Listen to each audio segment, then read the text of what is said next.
Parfait. Tout de suite, le journal.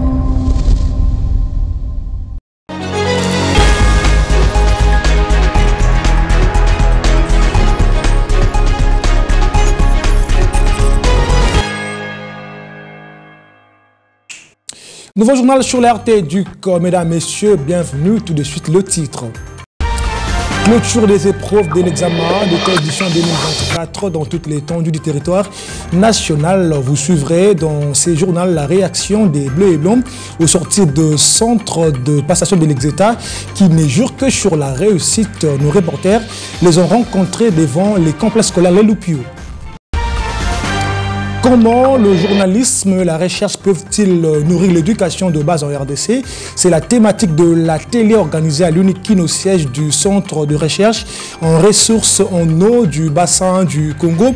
Il était question de réfléchir sur des questions d'ordre environnemental.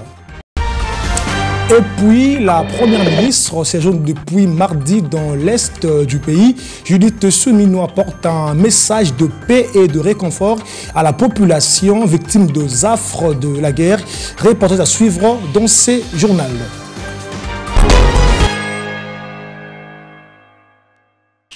Bienvenue si vous nous rejoignez dans les Hauts-Katanga. Le vice-ministre à l'Éducation nationale et nouvelle citoyenneté poursuit sa supervision du déroulement de la session ordinaire de l'examen d'État édition 2024 à Likasi. Jean-Pierre Kezamoudrou s'est dit satisfait de l'organisation de ces épreuves par les comités provinciaux. Je suis venu dans cette province pour porter le message du chef de l'État qui m'a chargé de leur dire que c'est sur eux que repose son espoir pour le Congo de demain. C'est sur eux que repose son espoir pour le développement de la République démocratique du Congo. C'est sur eux que repose son espoir quant à ce qui concerne le changement de mentalité, qui est son cheval de bataille. Je suis venu également encourager nos finalistes pour qu'ils puissent travailler en toute quiétude afin de faire de très bons résultats. Parce que ceux-là qui feront aussi de bons résultats seront sélectionnés et on va leur octroyer des bourses d'études. Et pour être bénéficiaire, il faudrait réellement donner le meilleur de soi-même et produire de très bons pourcentages. Je suis moi-même inspecteur de l'enseignement secondaire. Quand j'entre dans une salle de classe, j'ai un œil de contrôleur. J'ai vu que les dispositions prises favorisent une très bonne passation de ces épreuves. Et pour ça, je voudrais féliciter toutes les autorités, toutes tendances confondues, toutes les autorités de l'éducation et nouvelle citoyenneté dans cette province éducationnelle. Il y avait une concentration visible et remarquable. Et tout ça, c'est le fruit de l'encadrement des autorités de l'éducation au sein de cette province éducationnelle. D'une province à une autre, nous sommes dans l'Ekwilu 1 où une élève handicapée exonérée de frais de participation à l'exéta par le prophète Michel Niemboué, un geste de cœur encouragé par toute la province éducationnelle de Kwilu 1. Blanchanga et Joël Kingwangwa étaient sur place pour le compte d'Éduc Télévision. En pleine ronde dans le centre de passation de l'examen d'État édition 2024 dans sa province éducationnelle du Kwilu 1, le prophète Kadiata Niemboué et Michel Lediprokok Pembe Apollinaire ont découvert un élève handicapé au centre Bandundu 7 dans le banlieue de la ville de Bandundu. Elle s'est Mpetile finaliste à l'Institut Alpha Omega, école conventionnée KJC. Le prophète Kadiata Niemboué, Michel et Lediprokok Pembe Apollinaire ont remboursé ce frais de participation. Ouvrir qu'il y a une élève vulnérable, mais le cas n'a pas été annoncé ou déclaré par le chef d'établissement. Et la fille a payé les frais de participation. Ces frais lui seront restitués. On leur donne son argent et retourne. Elle va prendre son argent. Ça, c'est un cas qui devait être pris en charge par la province pour encourager les autres. Donc la fille viendra prendre son argent. Satisfaction totale du chef de centre pour ces gestes d'encouragement à l'endroit de cet élève. Nous l'avons découvert pendant la supervision du prophète. C'est pourquoi on a posé les problèmes au prophète et il a accepté de prendre en charge ses frais de participation. C'est pourquoi nous lui disons merci. Nous disons merci à notre ministre de l'EPST qui a fait que les prophètes soient à cet endroit pour prendre en charge notre vulnérable. Alors, les autres vulnérables ne peuvent pas se faire cacher, ils ne peuvent pas rester à la maison, ils peuvent venir normalement étudier parce que l'école c'est pour tout le monde, c'est pas pour quelqu'un. Même si vous êtes vulnérable, nous acceptons même les vulnérables dans nos écoles. De son côté, l'élève Mpeti Lekechi, bénéficiaire de ces gestes, n'a pas manqué de remercier la hiérarchie. Du coup, seulement merci pour tout ce que vous avez fait pour moi. Et lui, merci à la province et tout. J'avais payé les frais et tout comme vous avez demandé. Je vais me restituer tout que j'avais payé. À en croire le responsable de cette province éducationnelle, leur grand souci est celui de voir tous les élèves en situation difficile présentent ces épreuves sans aucun souci.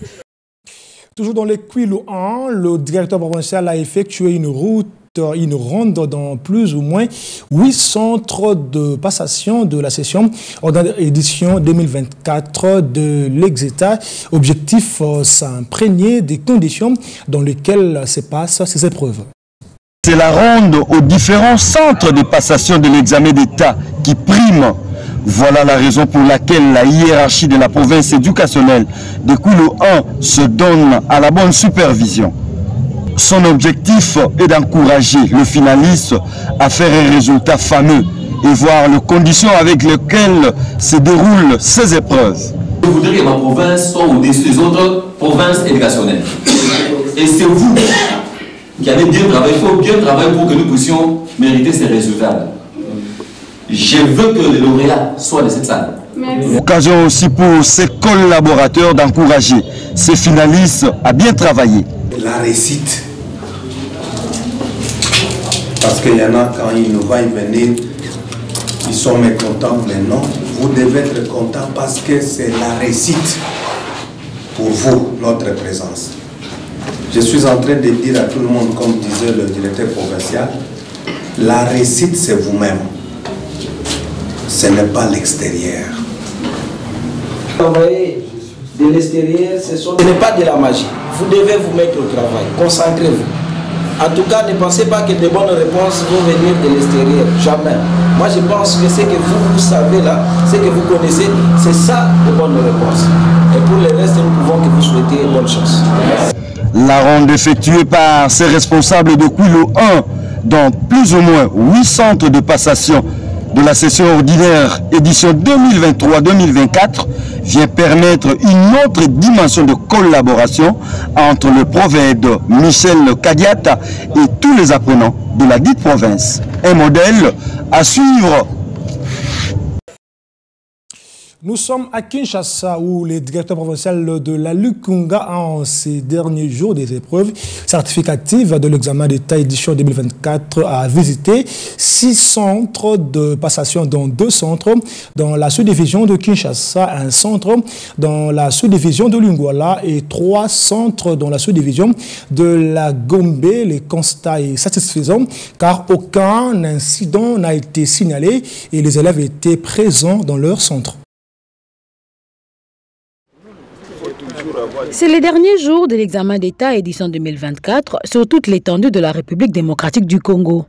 À Kinshasa, dans la province éducationnelle de la Lukunga, le directeur provincial Jean-Pierre Yoy a effectué une descente dans 6 centres de passation de ces épreuves certificatives. Très satisfait, Jean-Pierre Yoy se réjouit du fait que tout se soit passé dans la quiétude sans incident majeur. Nous nous sommes rendus compte que c'est comme d'habitude. Donc les épreuves se sont passées dans de très bonnes conditions parce que les enfants sont déjà sortis donc des salles de passation juste à partir de 10 heures.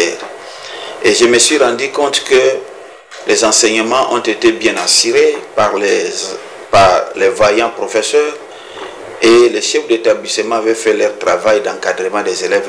Cyprien Toafio, chef de centre Lingala 2, fait savoir que tout s'est bien déroulé tout en saluant la visite du directeur provincial dans son centre. Il a fait remarquer qu'il y a eu des cas d'absence, surtout pour les autodidactes. Tout se passe très bien. Il n'y a pas eu d'incident dans notre centre. Les élèves sont très disciplinés. Donc je suis très content. Je suis honoré aussi de la visite du directeur provincial dans mon centre. Il est venu se rendre compte de ce qui se passe ici. La plupart des finalistes du secondaire disent avoir bien passé leurs épreuves, malgré quelques questions qui leur ont semblé un peu difficiles. Ça s'est bien passé, les examens étaient des tailles, c'était bien. Les questions, peut-être, on oublie que l'anglais c'est un peu compliqué. J'essaie de faire de mon mieux pour me travailler. Jean-Pierre Yoy a félicité ses collaborateurs ainsi qu'un des finalistes du secondaire d'avoir bien respecté les consignes et souligne que les 4 jours se sont déroulés dans les normes.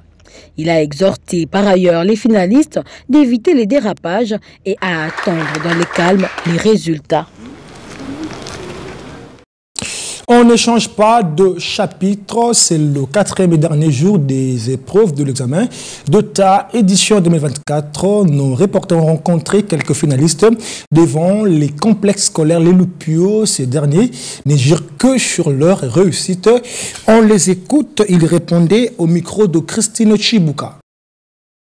Ça s'est bien passé, les questions, on s'est bien défendu, je me suis bien défendu, mes amis aussi. Et les chefs de centre, les surveillants, ils ont été très bien avec nous, c'était correct. Difficile, je dirais pas, mais il y a eu l'examen de maths que j'ai trouvé un peu long. Et aussi comptabilité analytique. C'était long, mais ça va. Non, beaucoup plus, entre 75 et 80, dans cette moyenne-là. En tout cas, ça s'est bien passé pour moi, en tout cas, ça s'est bien passé. On était dans des bonnes conditions, en tout cas. Je n'ai pas à me plaindre. Personnellement, c'était bien. Les examens qu'on a eu hier, on a eu 5 examens, comptabilité, droit, écodev, orga et déontologie. C'était plutôt difficile parce qu'il y avait beaucoup de calculs à faire, mais on a fait du mieux qu'on pouvait. Personnellement, ça allait, mis à part le stress. Et à l'école, il fallait que je fasse certains sacrifices. Déjà, de 1, c'était pas facile parce qu'il y avait beaucoup de matières à réviser à la fois. Et comme le lundi, on avait 25 questions, c'était pas du tout facile de pouvoir retenir tout ça et venir travailler à la fois. Donc j'ai fait du mieux que je pouvais en tout cas. Personnellement, j'étais assez oppressée. Je me disais, j'avais pas d'intimidation, j'étais intimidée parce que je me dis, c'est la première fois que j'ai passé ce genre d'épreuve. Je me dis, ça peut passer, mais après, je me suis ressaisie. Du coup, ça s'est quand même bien déroulé, oui. À un autre, rendons-nous sur la colline inspirée de l'Université de Kinshasa, plus précisément au siège du centre de recherche en eau du Congo où chercheurs, journalistes et éducateurs étaient en atelier qui avait pour thème comment le journalisme et la recherche peuvent-ils nourrir l'éducation de base en République démocratique du Congo. Les détails dans ces reportages de Chanchan Moutoupa. Chercheurs, journalistes et éducateurs étaient réunis autour d'une table. Question de réfléchir sur comment travailler en synergie pour mettre à la portée de différents groupes les informations sur l'environnement. La recherche au niveau universitaire produit la matière, parfois dans un langage qui n'est pas facilement compréhensible par le commun mortel. Les journalistes peuvent utiliser un langage bon entre les chercheurs et le grand public, mais l'éducateur va prendre les produits de cette recherche pour la conception des programmes éducatifs qui sont essentiellement basés sur le besoin de notre société. Les participants à ces travaux se sont dit flattés et comptent œuvrer dans le souci d'adapter les programmes d'enseignement aux enjeux environnementaux et placer à la disposition du grand public des informations sur l'environnement. Cet atelier était, on va dire, une place de choix pour permettre d'emmagasiner suffisamment d'informations, de peaufiner des stratégies pour pouvoir servir, donner de l'information environnementale à la population. En termes de conséquences qu'on va voir dans le futur, du fait que nous pouvons comprendre que nous les chercheurs, nous fournissons pas mal de résultats de nos recherches, malheureusement que cela ne sont que communiqués à des classes scientifiques. Mais le grand souhait est que nos résultats des recherches soient communiqués pas seulement aux scientifiques et aux décideurs, mais aussi à la population, et même la population élève ou étudiant. Alors pour le faire, il faut de bons communicateurs qui le feront à deux mots appropriés à la population, qui vont comprendre très clairement ce qui est dit et qui comprendront l'importance des résultats de nos recherches. À l'issue de l'atelier, plusieurs recommandations ont été faites, parmi lesquelles la mise en place d'un cadre permanent d'échange réunissant les trois groupes, l'organisation de formations et ateliers de renforcement de capacités, la diffusion et publication des reportages, documentaires, dossiers de presse, magazines et autres sur les questions environnementales par un canal approprié tel que la chaîne thématique RTI. Je vous emmène à Goma où la Première ministre séjourne depuis mardi à l'étape de Goma au Nord Kivu. Judith Suminwa apporte un message de paix et de réconfort à la population victime des affres de la guerre. Jordi Kengawe nous en dit plus. Goma, deuxième étape de la mission de la Première ministre dans l'Est du pays. Dès sa descente d'avion, les premiers gestes sont symboliques. Oui. Oui. Par cet acte, Judith Suminwa émet le vœu de pacifier cette région meurtrie et agressée par le Rwanda, une des missions lui confiée par le président de la République, Félix Tshisekedi. Devant la presse, la chef du gouvernement revient sur le bien fondé de cette visite qui se veut de réconfort et d'assurance à la population. Pour moi, c'était important de commencer mes premières missions à l'est du pays. C'est vrai que, comme je l'ai dit à Bukavu, nous avons des problèmes dans toutes les provinces de la République, mais que ce soit le Sud Kivu et encore le Nord Kivu, des provinces qui subissent les affres de la guerre depuis plus de pratiquement 30 ans. Cette province, comme vous l'avez dit, meurtrie, il était important de commencer par ici. Ce n'est pas ma première fois, mais c'est ma première fois en tant que Premier ministre. Et pour moi, je me devais de commencer par ici.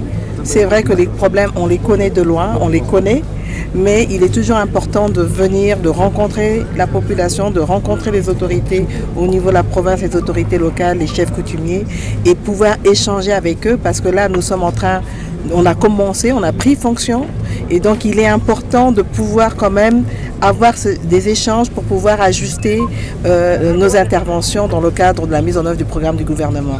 Et pour moi, c'est vraiment une manière de démontrer à cette population résiliente, et en particulier les femmes, que nous sommes là et que ce ne sont pas des populations qui sont abandonnées. Accueillis chaleureusement, les habitants de Goma ont exprimé leurs attentes, le retour de la paix, l'amélioration des conditions salariales des militaires et policiers, ainsi que la construction des infrastructures. Ce jeudi, la patronne de l'exécutif national visitera le camp des déplacés et l'hôpital où sont internés les blessés de guerre avant de se recueillir au cimetière du Génocoste, mémorial du souvenir des victimes de l'agression rwandaise. Allez, 2 journées chargées pour la ministre du Genre, Famille et Enfants n'en finissent guère. Léonie Kandolo Moïse s'est entretenue avec des délégations de la section genre de la MONUSCO basée à Kinshasa, la représentation de la femme d'église et de la délégation syndicale du ministère du Genre, Famille et Enfants. Regardez. La délégation section femmes de la MONUSCO a, en présentant ses félicitations et civilités à la ministre, explique le travail qu'abat leur structure en faveur de l'égalité du genre et de l'agenda femmes, paix et sécurité. La section de la MONUSCO s'est réjouie de recevoir des orientations utiles de la ministre sur les différentes thématiques abordées. Madame la ministre nous a donné des orientations très utiles en ce qui concerne différentes thématiques que nous avons abordées, y compris les questions de participation politique des femmes et des élections. Nous avons également discuté de la masculinité positive. Nous avons parlé des questions de participation des femmes au processus de paix.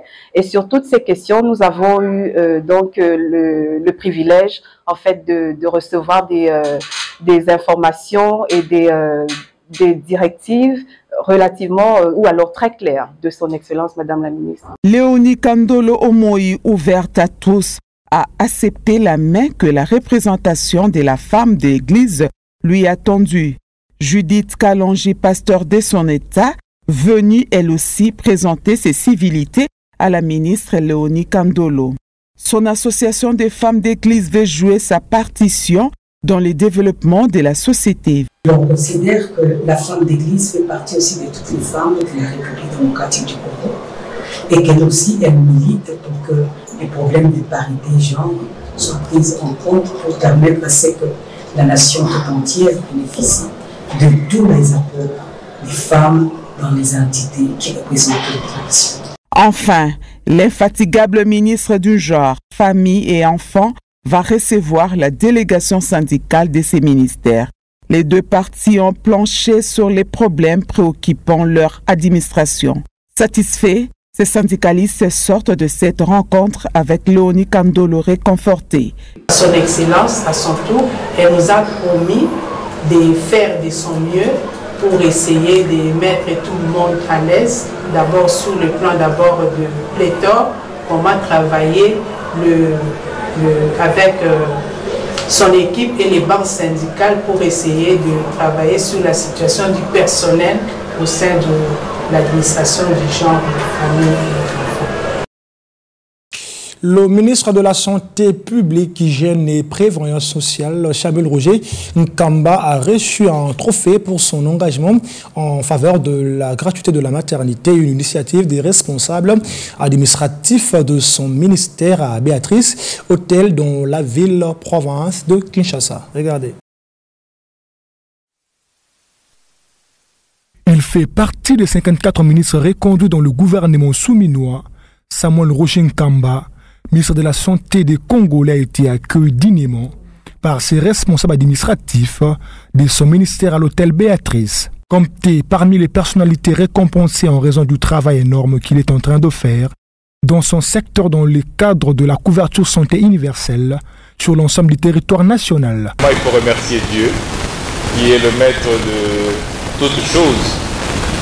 Et ensuite, le chef de l'État, son Excellence Félix Antoine Tshisekedi Tshilombo, président de la République, Madame Judith Souminois, la première ministre, mais aussi, je pense, tous les collaborateurs du ministère de la Santé.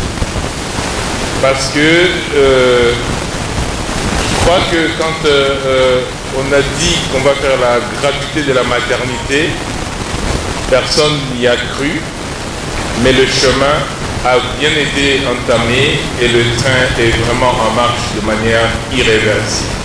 C'est vrai que c'est un moment de fête, mais c'est aussi un moment de responsabilité parce que cette fête est là du fait que le président de la République nous a fait confiance pour qu'on continue un chemin. C'est dans ces contextes qu'un trophée lui a été remis en séjour pour les différentes réalisations palpables.